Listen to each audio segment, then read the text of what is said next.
Okay, hello everyone. In this video, what we're going to be looking at is a topic called distributed loads on beams. And I already have this picture drawn up for us. What we can see here is we have a simply supported beam. What that means is I have a pin connection on one side, I have a roller connection on the other. And up top I have this W, which represents a distributed load. So all these arrows down means that it's evenly distributed, meaning I have a flat line all the way across. And it's like, instead of having some kind of force like I don't know, like 10 kilonewtons, we'd have something like 1 kilonewton per meter or something like that. So along the length of the beam we have some kind of load that's distributed. So here's the general concept of how we work with these problems. So W, like I said, is the distributed load on the beam. And here's what we are going to do. What we can do is we can replace that entire distributed load with a concentrated load equal to the area acting at the centroid of the shape. So let me write that down. Bam, just like that. So let's take a look at an example of exactly what I'm talking about. Let's say that we have some kind of distributed load. Let me draw my beam here. This can be simply supported again, meaning a pin and a roller, making it statically determinate.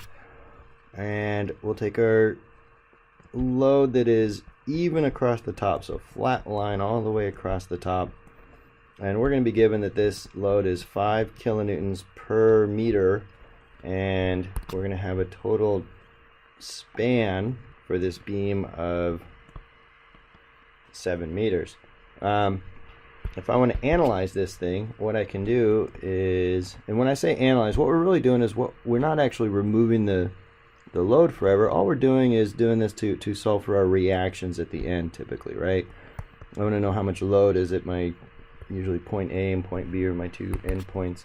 So I'm going to replace it with a single load, and that load, I'll still call it W, I suppose, is equal to 5 kilonewtons per meter times the total length of 7 meters. That is the area underneath this whole distributed load. So 5 times 7 is 35. My units work out, so I end up with a point load of 35 kilonewtons acting right at its centroid. And we know the centroid of a rectangle, it's just right in the center, halfway over, right? So this would be like at 3.5 meters from each side.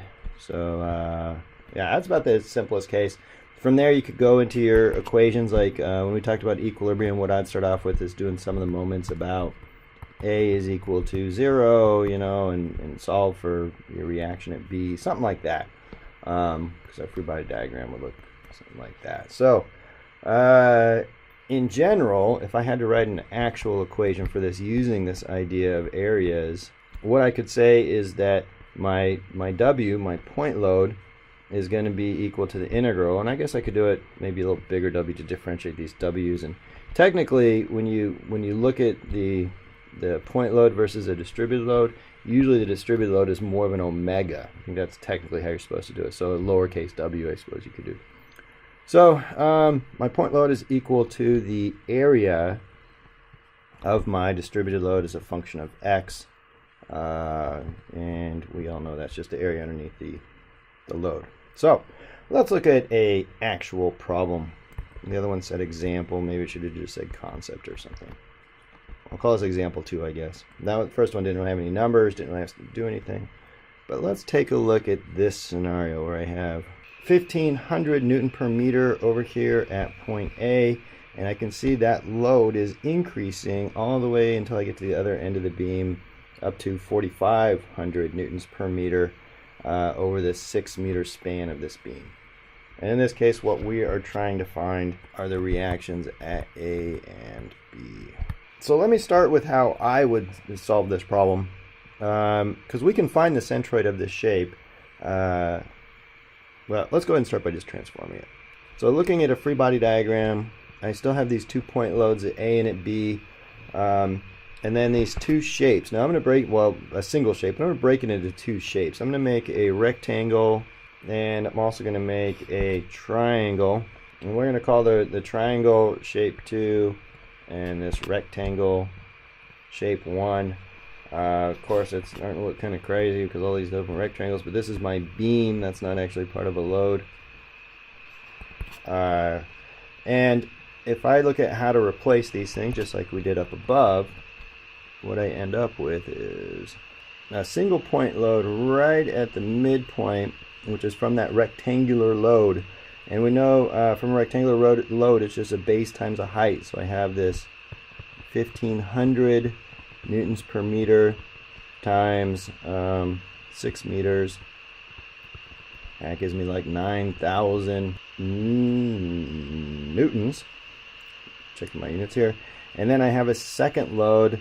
Load 2 would actually be, remember for a triangle, our centroid is 2/3 of the way over from the one end or 1/3 from the steep side. So that's kind of where my centroids of those two shapes are, right?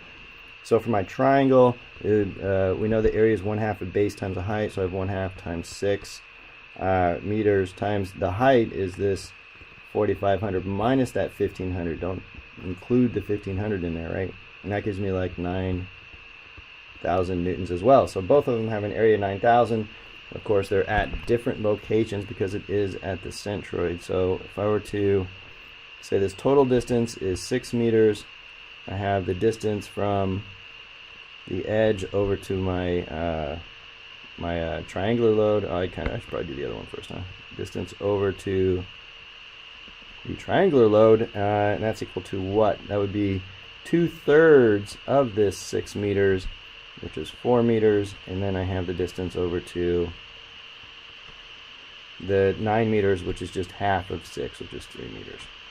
So this is how I would solve this problem, and then the next step that I would do is I would say, well, some of my moments, once again, this side's A, this side's B, some of the moments about either side, I'll pick A is equal to 0. So this is those equilibrium equations, right, where we want to start with some of the moments, and then usually use some of the forces X and Y.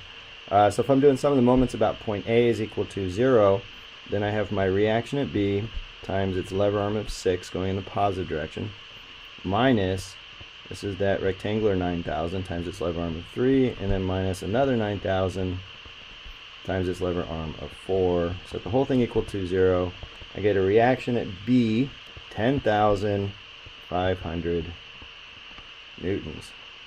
Then when we want to find our reaction at A, I would probably go to some of the forces of Y equals 0. And I have A going up, I'm just going A and B, A going up plus this 10,500 going up minus these two 9,000 Newton forces is equal to 0, or my reaction at A is equal to 7,500 newtons. So as an alternative, what I could have done is I could have found a single area and added the two areas together and found a single centroid and done my whole centroid table. I typically wouldn't do that just because it's more work, but I suppose I could put down here as an alternative. What you could have done is you have your shape. So I have, what do I have shapes? What am I calling these? 1 and 2? Yeah, 1 and 2. So I have shape 1, shape 2. Each one has its own area. So I have 9,000, 9,000. Each have their own X bar, 3 and 4. And each would have their own X bar area. 27,000, 36,000. You can see why this is more time consuming, why I wouldn't really go through this whole process. That gives me 63,000 for my total X bar A. So my X bar is equal to sum of my X bar areas over the sum of my areas, which is 63,000 over 18,000, or 3.5 meters, and the total area is equal to 18,000 newtons. So of course you could do the exact same problem and instead just have a single point load that's at like, I don't know, about here, and its value is 18,000 newtons. Its distance away is 3.5 meters. And do your sum of the moments about point A and point A, this is B. And if we did sum of the moments about point A is equal to 0, we should get the same thing. If not, I don't know what I'm going to do. So I have B times this total length of this beam 6 minus 18,000 times 3.5 is equal to 0. So my B is 10,500 newtons. So sure enough, I get the exact same result as I did before, and I could do some of the forces in the Y to get that A value. So, I mean, in essence, I suppose you decreased one step out of your sum of the moment equation, but you added all this bit on here to find that centroid of the two shapes. So I usually keep it as separate shapes. There's never a time where I'm going to say combine it as a single, but just so you have a better understanding of where all this whole thing's coming from, you can take a look at that as well.